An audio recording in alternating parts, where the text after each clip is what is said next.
You painted a perfect world for yourself. Sitting up there in your Upper East Side prison, being very careful not to let the past interfere with anything that has to do with your make-believe life. You are untouchable, Miss Howard. But you are lonely as hell. No, let me just say that again. Connie is lonely as hell. You're wrong, Sonny. No, that's Kate Howard talking. Sure, she surrounds herself with, you know, people that she doesn't care about or respect, but Kate Howard's just a designer suit of armor you drape over yourself when you go out in public. But Connie is still somewhere locked in there, screaming for help. The beautiful, silly girl who used to, you know, look down on everyone, thought she was better than everyone, until she snorted out a laugh because she forgot herself. She is standing right in front of me. Cool as a statue, afraid to break because she doesn't want the real woman to come out. Okay, so I'm right. There's nothing about Kate Howard that you love. Kate Howard doesn't want to be loved. She doesn't want it. She doesn't need it. It scares the hell out of her.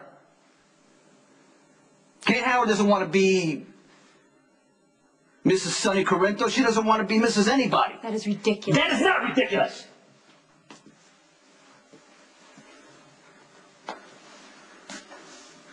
I wanted a life for us. You know? Husband and wife, the real things, doing real things, you know, like bumping each other, trying to get a cup of coffee, having snowball fights with Michael Morgan, laying on a couch, you know, falling asleep together, waking up in each other's arms, laughing about who snored the loudest. I want those things. No, you don't. No, you don't. Because eventually the contact would be too much for Miss Howard. Connie would show herself more, and Kate Howard's not going to have that. Because she's going to have her magazine, she's going to have her name, and she's going to have her say, but I tell you what, she's going to have nothing else. When she could have had everything. Look, without going into the deep, dark details of their lives, I could turn this property over to my father, and he could use it to destroy my brother, or I could turn it over to my brother, and he could use it to destroy my father, or I could hold on to it myself, and I don't know. God. And the woman who gave you this devil's choice, she's not a picture. Was she special to you? I don't know. I guess she could have been. She had the good sense to walk away when she did. She saw me as another mistake in a long list of self-destructive landmark decisions and left out. Okay, so you came here to decide who was the least or most deserving of the three of you.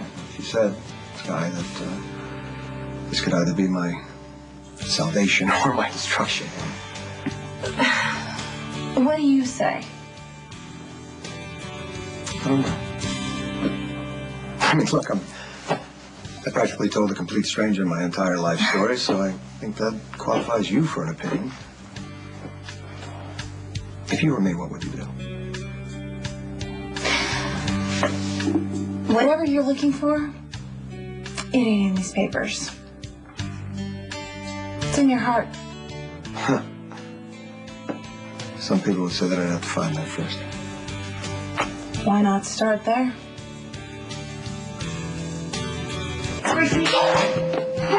You are really bad. Let me help you up, crazy. Let go of me. I'm gonna have you arrested for assault. Can you imagine what Alan would be thinking right now?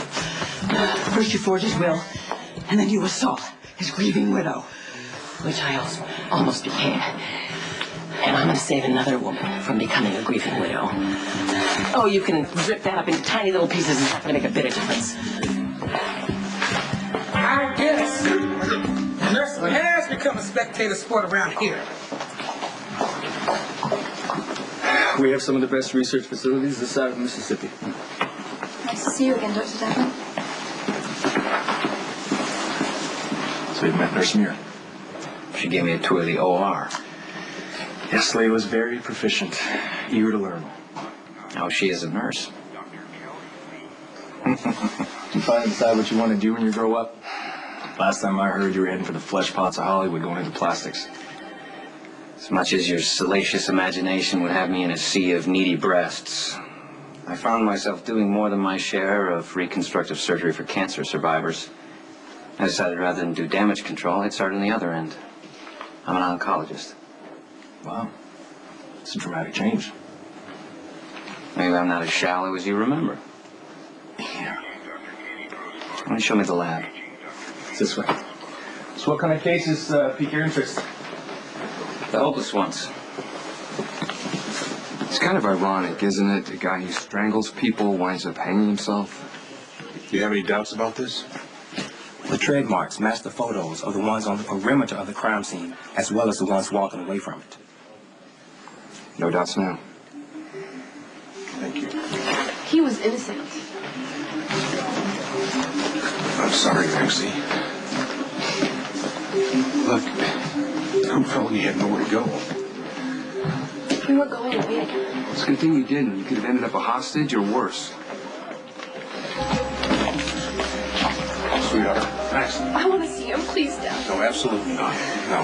He didn't have anyone, nobody except for me. I have to at least ride with him in the ambulance. Maxie, he killed your sister. No, he did not! How awful for Maxie. First Georgie, now Coop. It's hard to believe. I mean, what kind of reason would Coop have to do something like this?